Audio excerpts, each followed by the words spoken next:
my views on a bit of Shah Abdul Latif Bhittai from Surlila, and that is attached to the story of Leela Chanesar and Koru and the necklace. That is the story of commitment and breach of the commitment.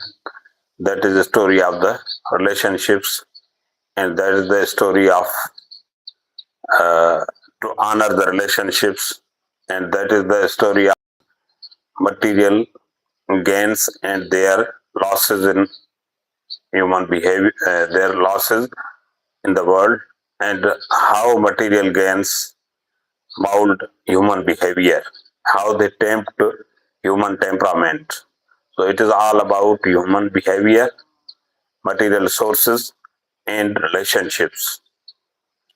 So this bit is very beautiful couplet, and it is narrated by Leela. Leela Chanesar was the king of a part of Sindh, and his principal capital city was Lahore. ढोला ढेल ममू कांध कमीनी आया सिक तुंहिंजी सुपरी भेरे विद्यस मूं वर तूं ई तूं तो वर केतिरियूं. In this bed, there are different central themes: love and repentance, humility and surrender, self-effacement, exclusivity of beloved, human love as a metaphor for spiritual longing.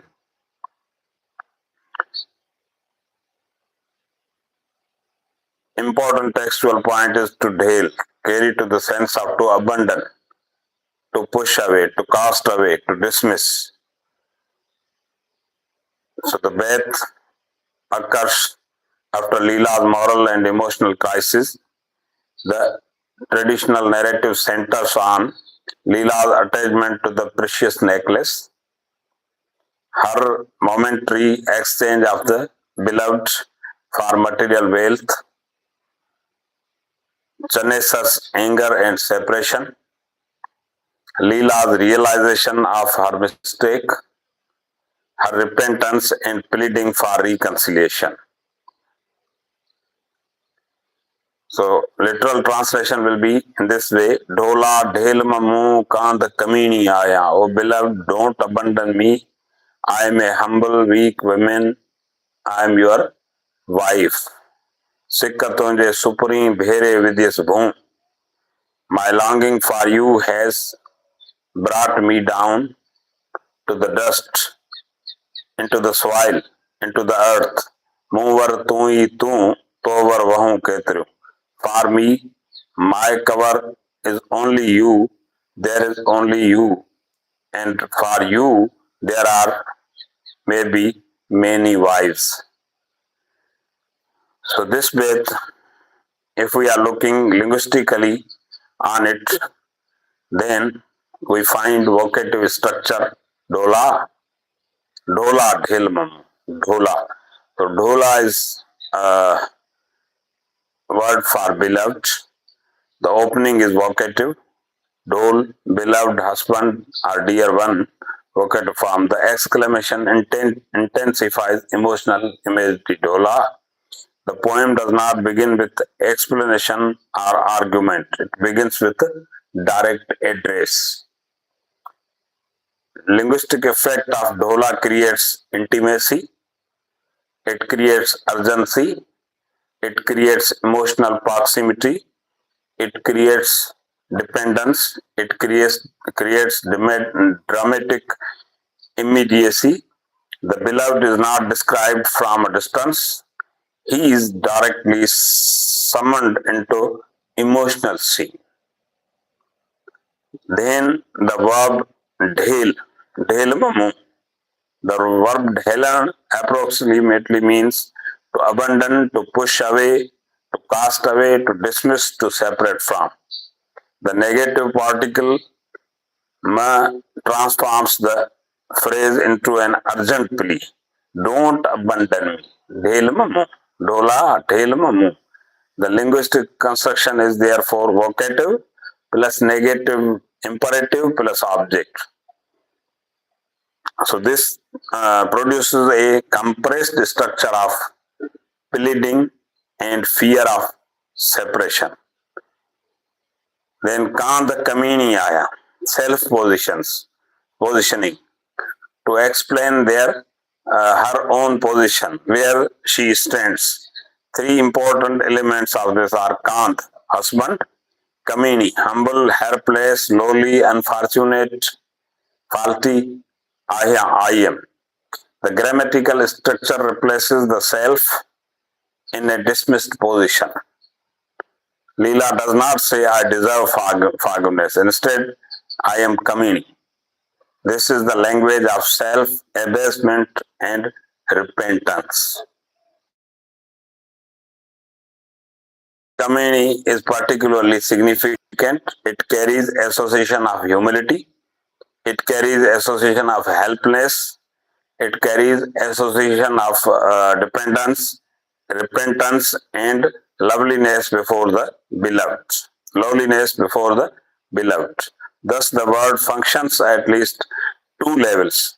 Literal level, Leela acknowledges her weakness as a wife. First stage. Then mystical level, the human self acknowledges its inadequacy before the divine beloved. The movement from ego to humility is central to the Sufi reading of the Sur. Then comes Sikh as central lexeme. Sikh Katunji Supri. Sikh is much more than ordinary desire. Its semantic field includes longing. Its semantic field includes yearning, emotional thirst, separation pain, desire for reunion. Supri intensifies the affective register. Beloved, most dear one. The phrase therefore constructs love as an existential condition rather than a temporary emotion. Dhere Vidyas Bhum, metaphor of the dust, metaphor of the earth, metaphor of the lowness. Literally, the expression evokes being brought down, thrown into earth or dust. This image has several layers. Physical, the lover is brought low. Psychological, pride has collapsed. It has been faded away. Ethical, the beloved's rejection exposes the consequences of Leela's earlier attachment to worldly ornaments. Mystical, the ego is reduced to the dust before the beloved. The metaphor therefore converts humiliation into spiritual purification. Pronoun repetition, tu hi tu. One of the most powerful linguistic features is mover tu hi tu. The repetition of tu is emphatic. Tu means you alone, only you. This is the ordinary repetition. It is semantic intensification. A linguistic progression is tu hi tu.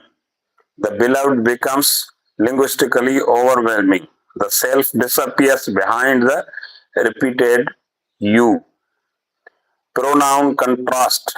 The Beth emphasizes striking pronoun structure.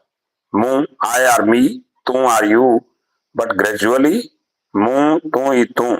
The grammatical I becomes subordinate to the repeated you. This can be interpreted as a poetic representation of self effacement. The lover's identity becomes meaningful only through the beloved. This is one of the strongest linguistic foundations for a Sufi interpretation. Philosophical analysis of this bait will be on different stages as philosophy of repentance. When Leela feels that fault was at her end, then she feels repentance and said, the bait represents the tawbah or repentance in emotional rather than doctrinal language. Leela's journey is attachment then error, then separation, then pain, then resignation, then humility, then surrender.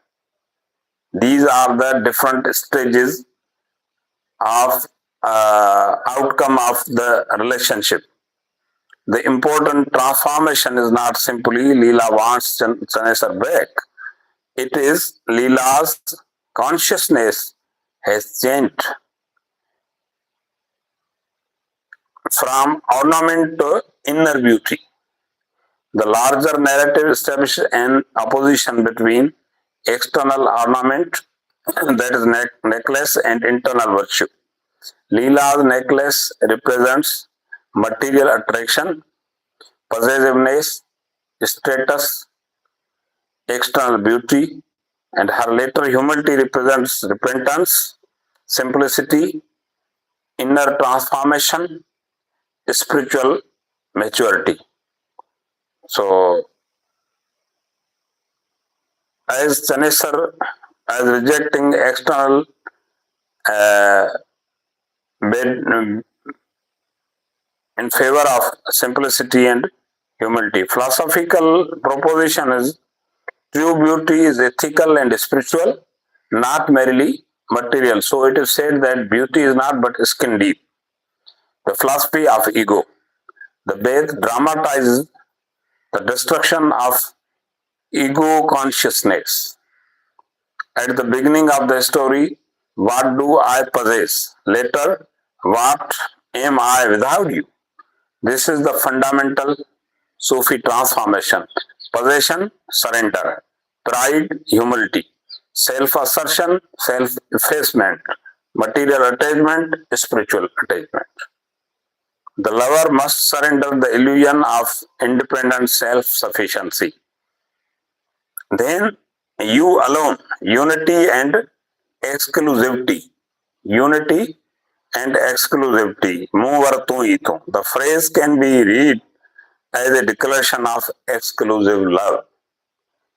Leela has many possible worldly relationships around her, but emotionally, there is only one beloved. Mover tu hi tu. In the Sufi interpretation, this becomes a movement from multiplicity towards unity.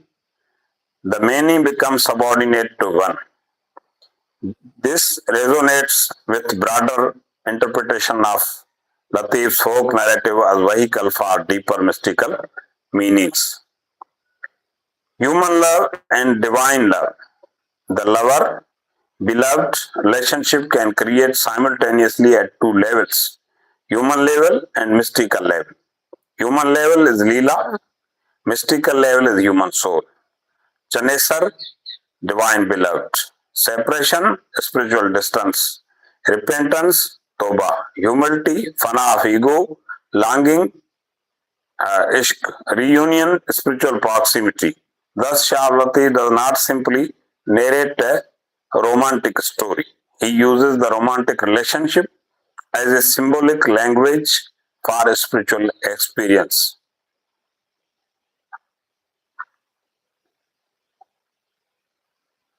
The paradox of love. The final line contains an important paradox. Mover tu hi tu, tovar vahum ketri.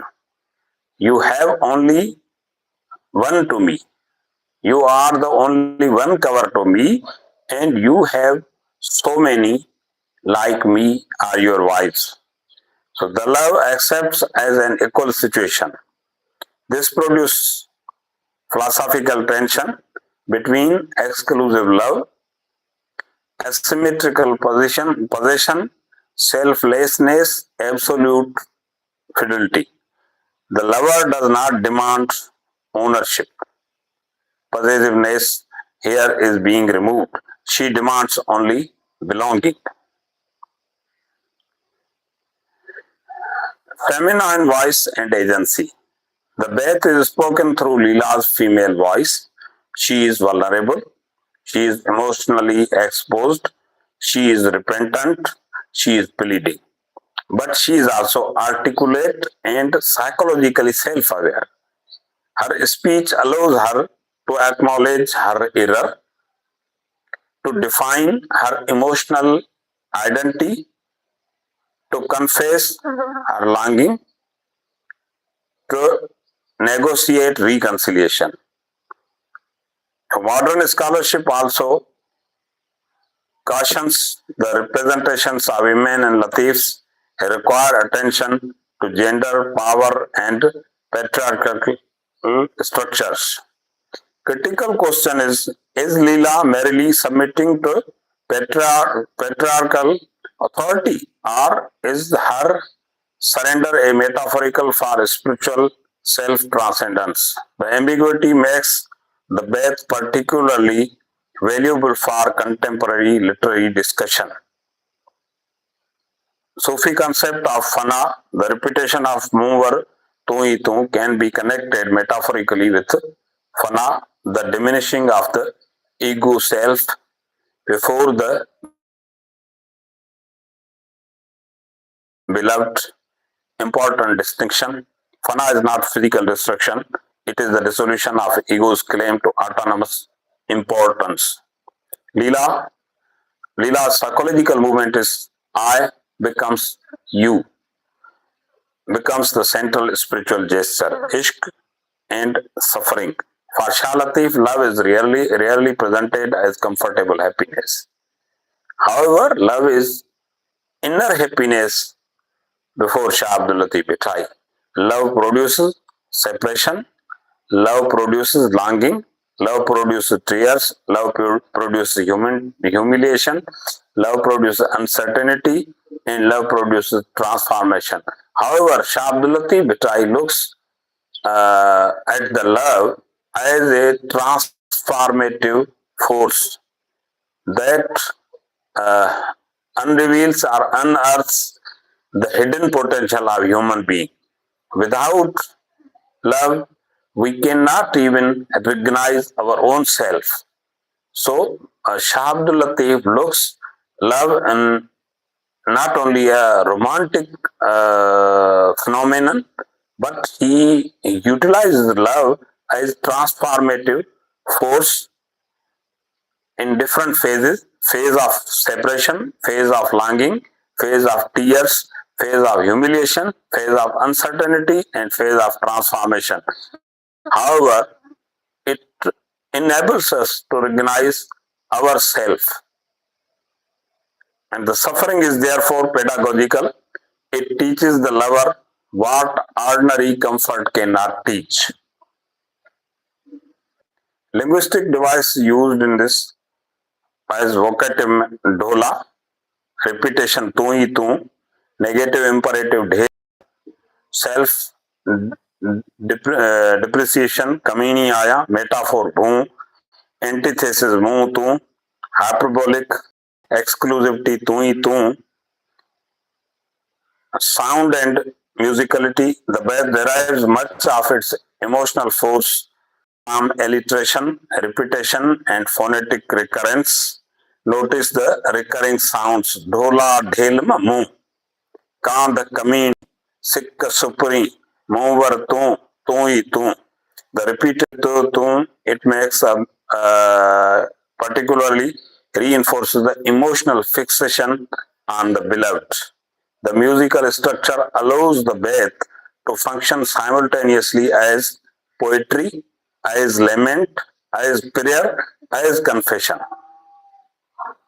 Psychological reading. The Beth can also be interpreted through modern psychology of attachment and loss. Psychology of attachment and loss. Stage 1 loss, Janisar withdraws.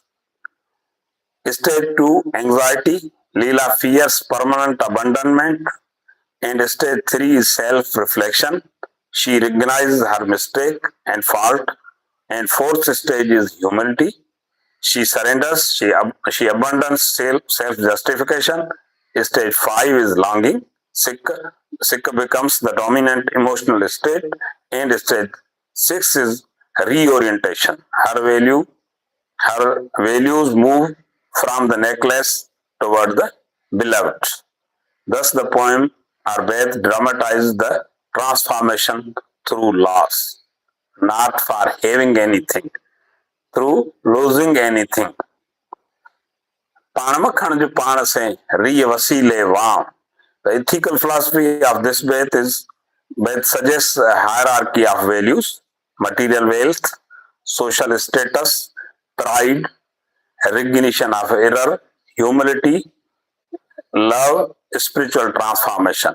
The philosophical lesson is a person discovers the true value of the beloved only after recognizing the inadequacy of worldly substitutes. Contemporary relevance of this Beth is very pertinent. The Beth remains relevant to modern society because it raises questions about consumerism. We are living in consumer society. There are only producers and consumers. Nothing is any third party. So, do material objects replace meaningful relationships? It is question of this era that do that are we seeking relief and soothing and satisfaction in the gadgets, in the material things, are uh, are they the material things are replacing the loved ones, are non-material things, are metaphysical things. Ego, does pride prevent reconciliation? Relationship, can vulnerability repair emotional damage? Gender, what does surrender mean when viewed through contemporary gender theory? Spirituality, can longing become a path towards self knowledge? Mental well being, can acknowledging one's mistakes become a form of psychological healing? Central philosophical binary oppositions in this bed, the entire bed can be organized around six oppositions: ego, humility, possession, surrender, materialism, spirituality, pride, repentance, separation, union, many to one. The final movement is many to one, I to you, pride to love. Comparative Sufi reading, if we are looking at this way, then it is can be placed with a broader Sufi conceptual framework. Shah Latif focuses on Sikh, if argues with Kamini, and tries to stop Tanesar from Dhelmamu and Bhum and other things. So Sufi concepts are Ishq, Fakr, ego's abasement, unity of beloved, Vasal, and Fana.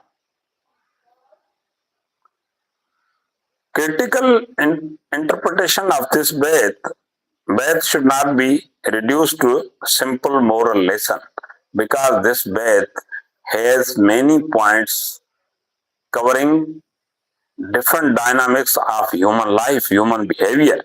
It contains several simultaneous meanings: romantic, a wife pleads with her estranged husband; ethical, a person accepts responsibility for an error; psychological, loss produces self recognition; philosophical, material possession cannot replace authentic love; mystical, the individual self surrenders before the beloved; gender critical, the language of female submission invites critical examination of power and patriarchy. The multiplicity is characteristic of the richness of Latif's poetry. And concluding this whole discussion, we can say that Beth is fundamentally a poem of transformation. Leela begins with loss of the beloved, but discovers loss of the ego. Her language moves from pleading to self-recognition, while the repeated tu hi tu transforms romantic devotion into a powerful metaphor of spiritual exclusivity. And finally, we can say that In this bait, Shah Abdul Latif transforms Leela's personal repentance into a universal philosophy of love. When worldly possession lose their value, the lover discovers that genuine love requires humility, surrender, and transcendence of the ego. So that is this way Shah Abdul Latif has portrayed life beautifully in this bait that Dhola Dhel Mamu Kand Kamini Aya. Dhola Dhel Mamu Kand Kamini Aya. So only this Dhola word is a very great vocative, and that vocative tries to create a great rapport between the two persons who are estranged with one another.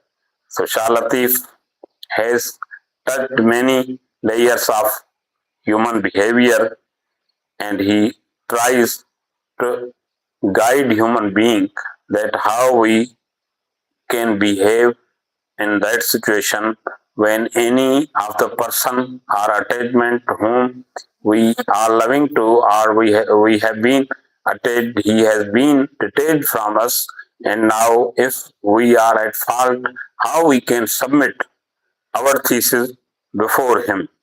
So it is great message of this that डोला ढेल में मुंह कांद कमीनी आया सिक्क तुझी सुपनी भेरे विधि सपू मुंह वर तो ही तो वर बहु कृपा.